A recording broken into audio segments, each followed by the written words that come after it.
नमस्कार, मैं रीना चांदवंशी आज एक और वीडियो लेकर आई हूँ। जो वीडियोस मैंने पिछले बनाई हूँ उसके आगे का ये वीडियो रहेगा। इसमें चांदा सीएमई स्टोर, जहाँ मेरा ससुराल था। मेरा ससुराल नहीं था, हर किसी का ससुराल वही बोलते थे, सारी बहुओं का, क्योंकि हमारा कोई असली में ससुराल नहीं था। जेठ जेठानी का घर था सीएमई स्टोर चांदा, गणेश चांदवंशी और वंदना चांदवंशी का, जहाँ पे हम सभी बहुओं को रखा जाता था। तो जब मेरी शादी हुई तो मुझे भी वहाँ रखा गया। उस टाइम मैं ही बस बहू थी, बाकी तो सब बहुएं अलग अलग हो गई थी।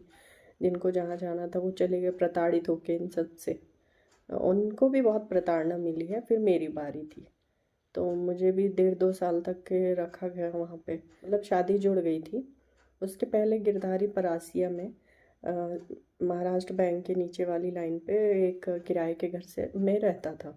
वो, उसकी माँ, छोटे भाई, ऐसे रहते थे इन लोग। तो जब शादी हो करके राम मंदिर परासिया से सीधे चांदा ले चले गए, और मेरे पूरे दहेज का सामान जितना भी था वो किराए के घर में परासिया पहुंचा दिए। और किराए का घर भी ऐसा था कि एक तरफ माता जी रहती थी जिनका घर था, और एक तरफ मतलब गिरधारी लोग रहते थे। तो वहाँ मेरा सारा दहेज का सामान था। जब 1-1.5-2 साल तक के मैं जब चांदा में रही जेठ जिठानी के पास, तो उनकी प्रताड़ना जब मुझसे सहन नहीं हुई बहुत ज़्यादा, मैंने कहा रिश्ते बने रहना चाहिए आगे तक। तो और क्या था कि गिरधारी नहरिया ड्यूटी जाता था अंडरग्राउंड।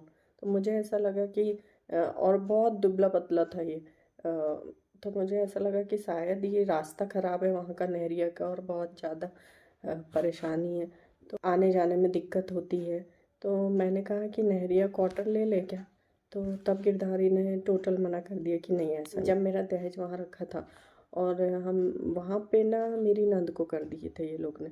क्या होता है कि इनके घर में बहनों को ना पूरा सपोर्ट किया जाता है। बहनों को किस तरीके से सपोर्ट किया जाता है, उनके ससुराल से कोई मतलब नहीं रखेगी बहन। जो भी फंक्शन होंगे, कोई भी त्यौहार होगा, बहन भी मतलब यही मनाती साथ पे, चाहे वो रक्षाबंधन रहे, चाहे कोई भी एनीबडी, कोई भी प्रोग्राम रहे। ससुराल वाले प्रोग्राम भी वो मायके में आके मनाती है। तो उनके ससुराल से टोटल ये लोग छुटवा देते हैं, और बहन के लिए यही सब कुछ हो जाते हैं। इनकी छोटी बहन जो उस टाइम प्रेग्नेंट थी, फूल कुमारी नाम है, अभी पटवारी है वो, कि जब मैं, वो उसका 6वां महीना चल रहा था और उसको वॉशरूम जाने में दिक्कत हो रही होगी उसके ससुराल में। तो वो बोलती है कि भैया मुझे दिक्कत हो रही है, मुझे परेशानी हो रही है। तो ये बड़े भैया सर्वे सर्वा बोलते हैं कि ठीक है बहन, आ जा यहीं पे, हम लोग तो हैं। तो उनको कर दी। परासी वाले धारी रेंट पे रहता था, वो घर में कर दिए। उनके हस्बैंड, उनका एक बच्चा पहले से था, ये तीनों को। और वहाँ पे मेरा बहुत सारा सामान रखा था, तो हम लोग जा जाके देखते थे। तो वो चूहे वगैरह, रजाई गद्दे और भी सारे सामान थे, उसको चूहे बेकार कर रहे थे। गिरधारी से बहुत कहा कि प्लीज़ चलो ना, वहीं रहते हैं, किसी तरीके से बहाने बता के कि है वहाँ चूहे सब सामान ख़राब कर रहे हैं, तो वहीं हम सामान को भी ठीक कर लेंगे। और आप कितने दिन रहेंगे, रिश्ता बना रहना चाहिए, दूर रहने पे प्यार रहता है। तो ऐसा कह के मैंने उसको जैसे तैसे वहाँ ले गई। और ज़्यादा ये बड़े भैया गणेश चांदवंशी और वंदना चांदवंशी और ज़्यादा चिढ़ गए कि अच्छी भली मैं नौकरानी काम कर रही थी, और फिर अब मैं वहाँ से जा रही हूँ। तो बहुत ताने दिए, बहुत ज़्यादा, इतने ताने की कोई पूछो मत। मतलब ताने तो देने में वो माहिर है। फिर जैसे तैसे परासिए गए, तब से गिरधारी के कान भरना शुरू कर दिए इनने, उनकी माँ ने। और क्या हुआ कि फिर 6वें महीने में जब वो, मैं चली गई वहाँ पर आसिया, तो वहाँ हम लोग साथ में ही रहने लगे। आप यकीन नहीं करोगे, मतलब 1.5-2 साल ही हुआ है शादी का। ऐसा किराए का घर था गिरधारी का, जिसमें ये सामने के रूम के दरवाजे से देखते थे तो सीधे पीछे तक दिखाई देता था। 3 रूम थे, उखड़े पुखड़े, मतलब 500 करीब किराया था। तो आप समझ ही सकते हैं 500 किराए में कैसा घर मिलेगा। तो उखड़ा पुखड़ा, और यहाँ वहाँ से निकला, तब भी मैंने कही एडजस्ट करेंगे, पर कोई भी रूम में सेपरेशन नहीं। चलो ठीक है, फिर मैंने वो घर को पूरा, जो डिनर टेबल में नहीं लगाते हैं सिल्वर कलर का पेपर, वो हम लोग का शादी का बच गया था। तो मुझे शुरू से ही सफाई का बहुत शौक था और बिगड़ी हुई चीज़ों को थोड़ा सा ठीक करके यूज़ करना, रीयूज़ करना मुझे अच्छा लगता था। तो मैंने सोचा क्यों ना ये एक चैलेंज है, एक्सेप्ट किया जाए इसको। वो पेपर, सिल्वर पेपर को लेके किचन की जगह में, बाप रे बाप, इतना उखड़ा पुखड़ा सिल्वर पेपर को पूरा दीवार में लगा, पूरा दीवार में जहाँ खाना बनाते वहाँ नीचे उखड़ा पुखड़ा पत्थर था, बेकार का पत्थर था, वहाँ पे पूरा सिल्वर पेपर लगा दी मैंने। फिर रही बात टॉयलेट की, टॉयलेट में लाइट भी नहीं। अब माता जी बेचारी बुजुर्ग थी, तो ये फर्ज किसका बनता था? गिरधारी का, उसके भाई का, जो रह रहा है वहाँ पे। ये लोग आदमी हैं तो आदमी जैसा लाइट लगा देते। तो वहाँ पे रात में लाइट्स नहीं, और दूर था थोड़ा सा, एक कुआं भी था वो किराए के घर में। तो कुआं भी था वहीं पे और लाइट नहीं जल रही थी, और बाथरूम भी इतना छोटा, टूटे फटे दरवाजे थे बिल्कुल। मतलब लेडीज़ों के रहने लायक टॉयलेट नहीं था, ना लाइट भी नहीं था। फिर मैंने ये गिरधारी का तो मुझे पता था कि ये चेंज नहीं करेगा, क्योंकि मैं इसको अच्छे तरीके से 1.5-2 साल में जानने लगी थी। और ना मैंने ज़िद भी नहीं करी कि तू चेंज करिए घर को। फिर क्या होता है कि वो टॉयलेट का पूरा सिल्वर पेपर से मैंने पूरा जो दरवाज़ा था उसको रैप करी, और कई साल मतलब साफ़ नहीं थे बाल्टी और बकेट, और उस पर जो यूज़ करने का डब्बा होता है, दोनों, मतलब लाइट के भी बात के भी। तो दोनों के मैंने, जबकि वो कॉमन था, उस पे बाजू वाली माता जी भी, उनके घर जो भी आता था सब यूज़ करते थे।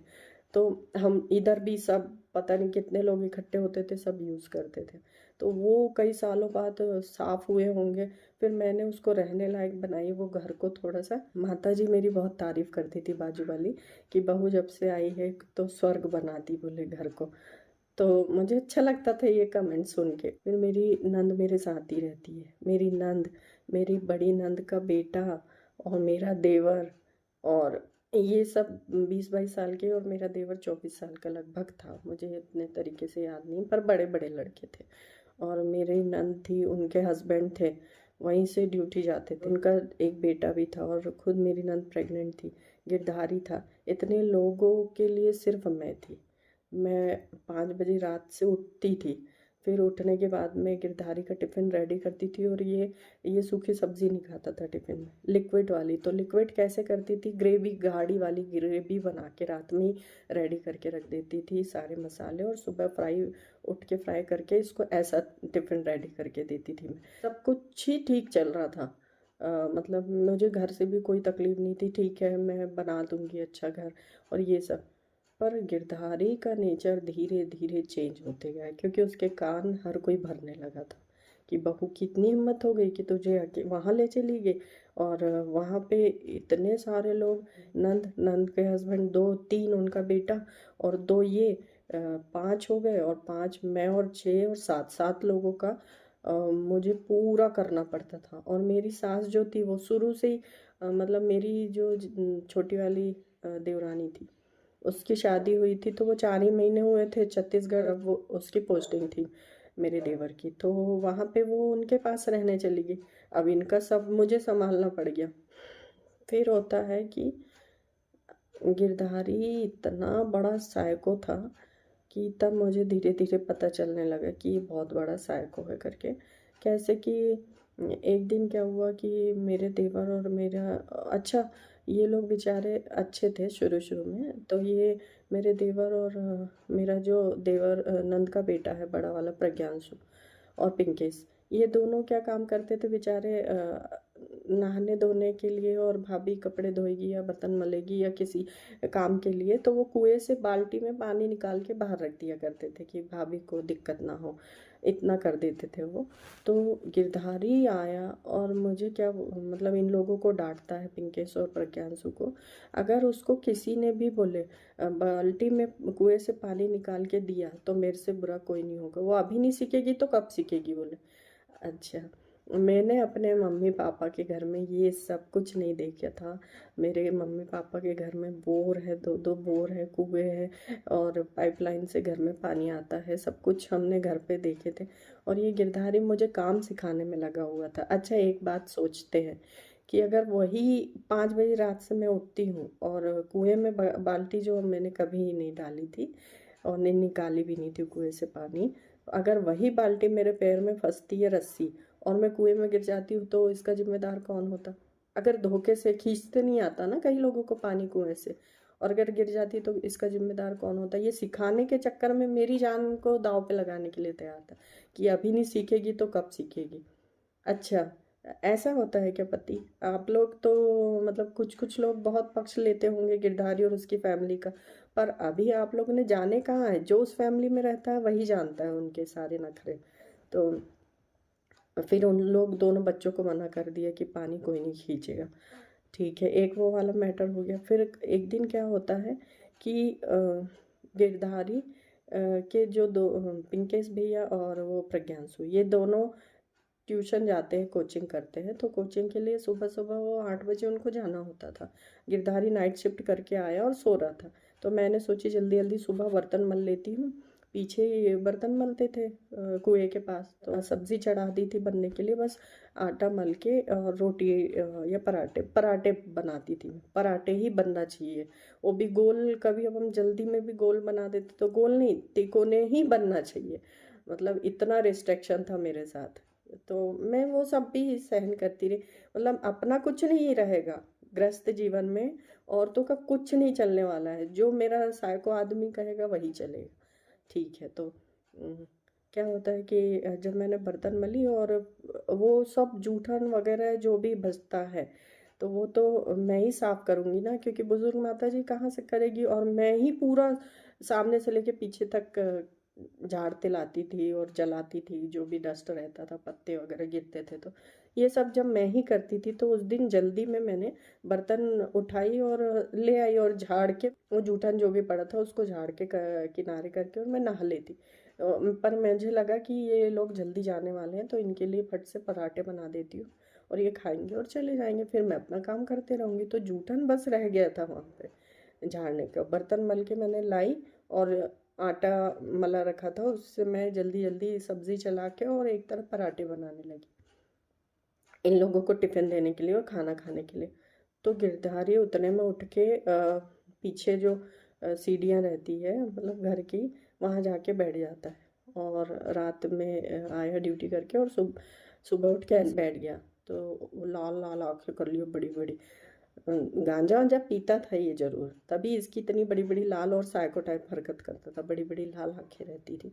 तो क्या होता है कि उतने में माता जी पीछे आती है बेचारी, जिनका मकान था, बुजुर्ग माता जी थी वो पीछे आती है तो बोलती है कि आज बहू ने जूठन नहीं झाड़ी। बोले अच्छा, तो वो माता जी बुजुर्ग है, उनका बोलना उतना बुरा नहीं लगता कि हाँ बहू ने आज जूठन क्यों नहीं झाड़ी, क्योंकि वो उससे पहले तारीफ भी करती है कई बार कि बहू ने चमन बना दी घर को, यहाँ से आगे से लेके पीछे तक सब कर दी। ये वीडियो उन तक पहुँचेगा ना जो हमारे सामने आमने रहती थी दीदी लोग, बहुत अच्छी थी वो। एक पंडिताइन दीदी थी, तो वो मंदिर था माता जी के घर में, वो पूजा करने आती थी। तो वो सब समझती थी और सब सुनती थी। गालियाँ जो गिरधारी देता था, हर झगड़ा करता था, वो सब सुनती थी। मंदिर में आके पूजा करती थी। तो वो देखेंगी तो आज खुश होगी, क्योंकि उन्होंने मुझे कहा था कि ये व्यक्ति जितना दिखता है ना वैसा है नहीं। बहन जी जी माता जी जी जी करता है और ये सब के बाद में पत्नी को घर में मारता पीटता है और इतनी गालियां देता, बाहर तक आवाज़ आती है। बोले तुम क्या कर रही हो? तो मैंने कहा मैं उस टाइम लॉ की थी, तो मैंने कहा लॉ कर रही हूँ अभी, नहीं हो चुका है मेरा। तो बोले तुम जल्दी से जज बनो और इसको सबसे पहले सबक सिखाना। और उन दीदी ने कहा था ये, उन तक वीडियो पहुँचेगा तो शायद वो आज खुश होंगी। तो फिर उसके बाद में गिरधारी बैठा हुआ था सीढ़ी में, माता जी ने कही कि आज बहू ने जूठन नहीं झाड़ी है। तो गिरधारी को उतनी सी बात में गुस्सा आ गया, उतनी सी बात में गुस्सा आया, उसने मेरा आटा वाला हाथ उसको पकड़ के ले गया और वो माता जी के सामने धकेल दिया, धक्का दे दिया बहुत जोर से। किसी को बहुत पकड़ के लेके जाके धक्का दे देते और वो गिरते गिरते बचता ना, वैसे में मुझे दे दिया और मैं गिरते गिरते बची। और कहता है कि अब भी खरेटा उठा ये जो पड़ा है और अब भी झाड़ेगी तू।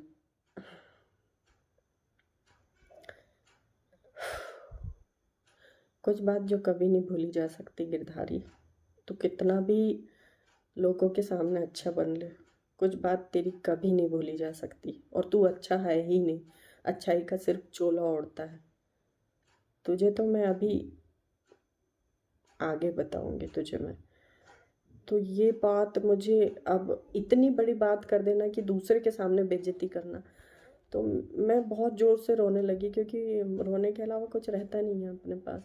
तो मैं बहुत ज़ोर से रोने लगी और आंसू पोंछते पोंछते फिर भी झाड़ी उतना पूरा झाड़ के और आके पराठे बनाने लगी कि चलो ये खा के जाएंगे। तो ये बात पर मुझे इतना चुभ गई ना अंदर कि इस आदमी ने मेरी बेइज्जती दूसरे के सामने कर दिया। क्या इसको मेरी इज्जत, औरत की इज्जत रखना नहीं आता? क्या ये औरत को यूज करने के लिए भरा है कि काम करेगी तू, ये करेगी, इतने लोग का बना के दे, 6 7 7 लोगों का बड़े बड़े का बना के देती थी मैं, और वो भी टाइम टू टाइम। उसमें भी गोल पराठे नहीं बनना चाहिए, कभी जल्दी में भी है तो तिकोने पराठे बनाओगी तुम।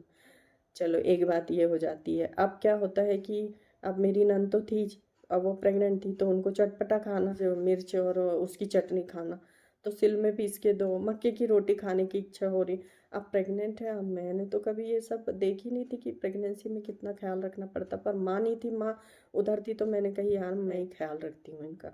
तो उनका चटपटा चटपटा खाने का मन करता था, वो बन अब सिल में पीस के दो, मिक्सर में भी नहीं पीसने का उनका था कि सिल में। अब सिल में पीसू चटनी तो हाथ एकदम जलन करने लगे, क्योंकि सच बताऊं मैं लिटरली घर पे मैंने ये सब नहीं करी थी, पर मैंने उस आदमी के लिए, गिरधारी के लिए मैंने हर कुछ करी हूँ, नौकरानी तक बन गई हूँ। पर मैं आज ये चीज़ हंस के बोल रही हूँ, क्योंकि मैं पिछला याद करती हूँ तो मुझे अपने आप पे हंसी आती है कि मैंने इस हद तक उस आदमी को मानी थी कि उसके पीछे कुछ भी करने को तैयार थी। तो पहला इंसिडेंट हो गया।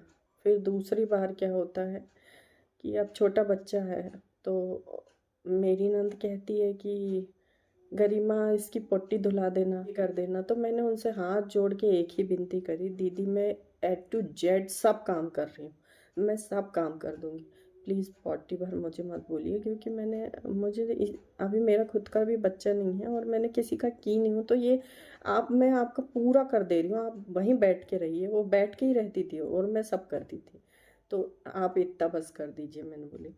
तो वो इतनी इतनी सी बात, इधर चुगली करना, उधर चुगली करना, अपने भाई को चुगली कर देना, तो वो सब कान भरते थे मेरे लिए। और इतना करने के बाद भी फिर, और कपड़े भी तुमको ऐसे बाल्टी में पानी खींच के हाथ से धोगे, वॉशिंग मशीन में भी नहीं धोना है क्योंकि बिजली का बिल आएगा। रिस्ट्रिक्शन था कि तुम वॉशिंग मशीन से नहीं धोगे, वो पुराने ख्यालात कि हाथ से सिलबट्टे से मसाला पीसोगी, वॉशिंग मशीन में कपड़े साफ नहीं होते, उसमें नहीं धुलोगी, ठीक है, और बाल्टी से पानी खुद खींचोगी, ठीक है। एक दिन होता है क्या कि मैंने चुपचाप से वॉशिंग मशीन में अपनी साड़ी डाल दी कि ठीक है मैं तो धुल लूँगी, मतलब इसका डर हमेशा रहता था, जैसे हस्बैंड का कोई डर रहना चाहिए क्या? वो तो हमारा फ्रेंड जैसा रहना चाहिए कि हाँ चलो फ्रेंड से हम हर टाइप की बात बात कर सकते, पर ये इसका मुझे हर पल डर रहता था कि ये अब कब गुस्सा हो जाए, कब डांट दे, कब मार दे, कब चिल्ला दे, कब मुंह बना ले। तो वॉशिंग मशीन में कपड़ा मैंने अपने साड़ी पेटीकोट जो नहाई थी, सुबह की बात थी, और गिरधारी दूसरे कमरे में सो रहा था और मैं बीच वाले रूम में चूड़ियाँ बिखेर ली थी। तो मैंने सोची बच्चा जब तक स्कूल गया है और सब लोग, तो मैं चूड़ियाँ जमा लेती हूँ। उस जब हम लोग नए नए ही शिफ्ट हुए थे परासिया में, तो सब सामान मैं जमा रही थी। तो वॉशिंग मशीन में कपड़े ड्रायर हो गए। अब ड्रायर हो रहे तो गिरधारी मेरे को चिल्ला रहा है, यहाँ से मुझे चिल्लाता है कि ड्रायर हो गए हैं कपड़े, अब बाहर जल्दी से 2 मिनट में बाहर डल जाना चाहिए कपड़े। तो मैंने बोली उतने में लाइट कट जाती है, अब वो बच्चा आ जाता है, तो मैंने बोली सबसे पहले चूड़ियाँ ही रख देती हूँ, नहीं तो बच्चा बैठ जाएगा और मतलब चूड़ियाँ भी टूट जाएगी, उसको भी चुभ जाएगी। तो वो मैं जमाने से पहले 2 मिनट में गिरधारी उड़ जाता है बेड से और पूरे कपड़ों को निकालता है गुस्से में कि मेरी बात नहीं सुनी तूने, गुस्से में निकालता है और तुरंत उन कपड़ों को, ड्रायर वाले कपड़ों में मिट्टी का तेल डालता है और आग लगा के फेंक देता है। सोचिए, आप लोग सोचते होंगे ना कि ज़िंदगी WCL वाले के साथ क्यों नहीं कर ली। WCL वाला क्या, कोई अच्छी पोस्ट में भी होता तो नहीं कर पाते इस आदमी के साथ कोई ज़िंदगी, इतना साइको टाइप हरकत करता था। ये तो मैंने थोड़ी ही बात बताई हूँ अभी आगे। फिर क्या होता है, एक दिन वहीं पे परासिया में। मेरी बड़ी नंद भी रहती है और छोटी वाली भी रहती है, और मैं जल्दी जल्दी खाना बनाने लगे, और ये गिरधारी को नाइट शिफ्ट जाना था। तो क्या होता है, बैचलर लाइफ में इसने जैसा पहन लिया वैसा पहन लिया, वाइफ आ गई और ये फटाफटा पहने, तो मुझे अच्छा नहीं लगा ये कि ये मेरा हस्बैंड फटा पहन रहा है। तो ये इसकी एक फटी सी जैकेट थी जो ठंड में ये रात में अंडरग्राउंड पहन के जाता था, बहुत फट गई थी। तो मैंने गिरधारी से कहा कि देखो फटे कपड़े पहनना अच्छी बात नहीं है, तो एक काम करती हूँ मैं, ये मत पहनो, आप दूसरी वाली यूज़ कर लो, मैं नई अपन ले लेंगे। तो मैंने उसको पहले ही जब सफाई कर रही थी घर की, तो वो सब गठरी में बना के और छत पे ऊपर फेंक दी मैंने कि ये जितने भी कपड़े हैं वेस्टेज है ये, तो इनको कहीं और कुछ भी यूज़। जब गिरधारी नाइट शिफ्ट जाने के लिए अपनी वो जैकेट ढूंढने लगा और मैं खाना बना रही थी जल्दी जल्दी, तो जैकेट ढूंढने लगा, तो ये बोलता है कि कहाँ गई मेरी जैकेट। इसकी बड़ी बहन भी थी, इसकी छोटी बहन भी थी वहीं पर आसिया में। तो अब जब इसकी जैकेट नहीं मिल रही, तो मैंने कहा नहीं नहीं, वो आपको नहीं मिलेगी, मैं अच्छे से कह रही हूँ, वो नहीं आपको मिलेगी, वो मैंने ना ऊपर फेंक दी, प्लीज़ आप वो वाली पहन लो, दूसरी वाली। बाप रे, ये साइको को इतने से में गुस्सा आ गया और बोलता है कि अब भी निकाल, अब तू ही चढ़ेगी छत में, बोले, और सीट वाली छत थी, अब तू ही चढ़ेगी छत में और तू ही निकालेगी, बोले अब भी निकाल। रात में बज रहे थे 8, 8:30, और इसकी 10 बजे की ड्यूटी रहती, 10 बजे यहाँ से बैठता है तो 12:30 बजे अंडरग्राउंड उतरता है। तो मेरे को नहीं पता था ये उनकी बहनों के सामने भी मेरी बेइज्जती करेगा। ये बड़ी बेइज्जती कुछ ऐसी थी जो मैं कभी नहीं बोल सकती। इसने बाप रे मुझे इतना परेशान किया कि अब भी छत पे चढ़ेगी, और छत में स्लिप हो रहे थे क्योंकि बारिश का टाइम था शायद से। हाँ, तो ये जैकेट पहन के जा रहा था बारिश के टाइम पे, ये ठंड वाली जैकेट ही पहन रहा था। तो चढ़ेगी अब भी ऊपर छत में, चढ़ और निकाल, और नहीं निकालेगी तो बहुत ज़्यादा गाली दे रहा है, अपने आप को होशियार बनती है, ये करती है वो करती, तूने ऐसा क्यों करी, और निकाल, मेरे को वही पहनना है, तू होती कौन है ये सब बोलने वाली, करने वाली। ये तो कुछ बात है, आगे अभी और सारी बात है जो मुझे बतानी है आप सबसे।